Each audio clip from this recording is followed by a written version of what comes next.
DPR menyetujui permohonan naturalisasi terhadap pesepak bola Kevin Dix jelang laga kualifikasi Piala Dunia. Namun ada juga anggota Komisi 10 DPR yang mengkritik proses naturalisasi pemain timnas. Bagaimana menyikapi proses naturalisasi ini?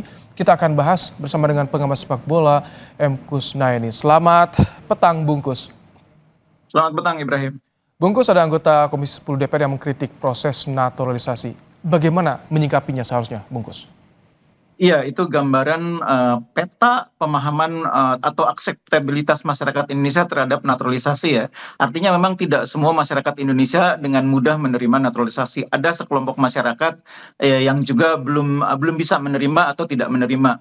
Dan apa yang disuarakan Ibu Anita itu adalah wakil dari kelompok masyarakat yang masih keberatan atau tidak menerima naturalisasi. Itu saya pikir harus kita terima sebagai realita ya. Tapi untuk mengatakan bahwa naturalisasi itu harus dihentikan, saya pikir itu juga agak berlebihan. Karena naturalisasi itu kan sebuah opportunity ya, sebuah peluang yang diberikan oleh FIFA kepada anggota-anggotanya untuk memanfaatkan pemain yang punya persyaratan tertentu untuk bermain mewakili negara tersebut. Jadi ini opportunity, peluang. Kalau peluang itu kan mau diambil atau tidak kan terserah kita. Jadi kalau kita berharap suatu saat kita tidak memanfaatkan peluang itu juga nggak apa-apa.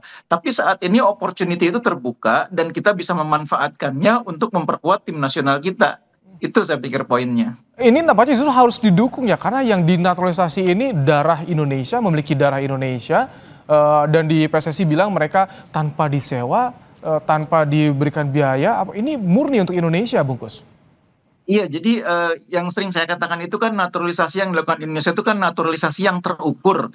Dalam pengertian kita ini tidak setiap orang yang mau bermain untuk timnas Indonesia kita ambil, kita rekrut, kita naturalisasi, kan nggak begitu. Tapi ada persyaratan tertentu. Dia harus memiliki asal-usul Indonesia, harus berdarah Indonesia, baru kita manfaatkan untuk memperkuat tim nasional Indonesia. Dan mereka bergabung dengan timnas Indonesia itu tidak ada istilahnya transfer, tidak ada istilahnya kontrak tertentu. Karena emang kalau untuk tim nasional itu tidak ada istilah transfer seperti itu.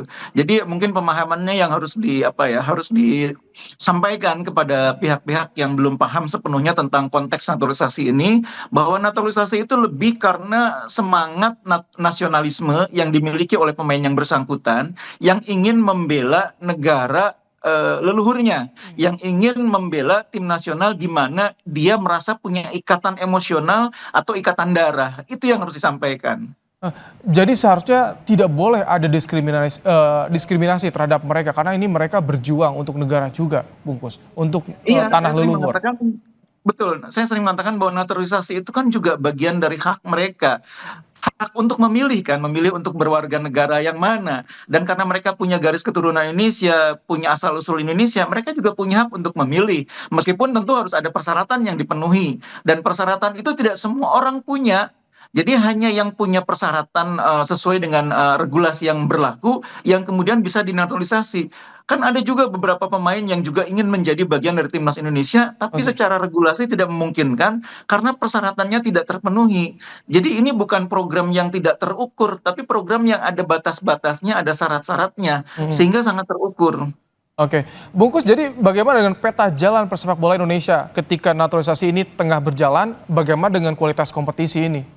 Nah, itu yang saya pikir perlu menjadi jadi peringatan dari anggota DPR adalah warning bagi kita untuk melakukan satu hal lain yang berdampingan dengan naturalisasi.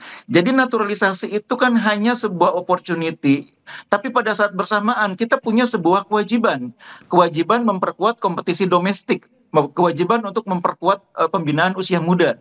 Nah, kalau itu dilakukan secara bersamaan, kompetisinya diperkuat, pembinaan usia mudanya diperkuat, lalu kita ambil juga opportunity naturalisasi, maka tim nasional Indonesia akan kuat. Jadi jangan satu sisi saja yang diperkuat, misalnya naturalisasi saja, tapi pada saat bersamaan kita tidak mengembangkan liganya, tidak mengembangkan pembinaan usia mudanya. Itu pada satu titik tertentu kita akan kehabisan juga opsi naturalisasi itu. Karena kan naturalisasi tidak setiap saat tersedia. Contohnya sekarang kita pengen punya striker yang bagus, tapi kita cari kan juga nggak mudah faktanya. Jadi naturalisasi itu tidak dengan mudah dilakukan karena ada persyaratan-persyaratannya yang tidak setiap saat bisa tersedia. Oke, baik. Terima kasih Bung Kusnaini, pengamat sepak bola, telah menyampaikan pandangannya dalam program Kompas Petang sore hari ini.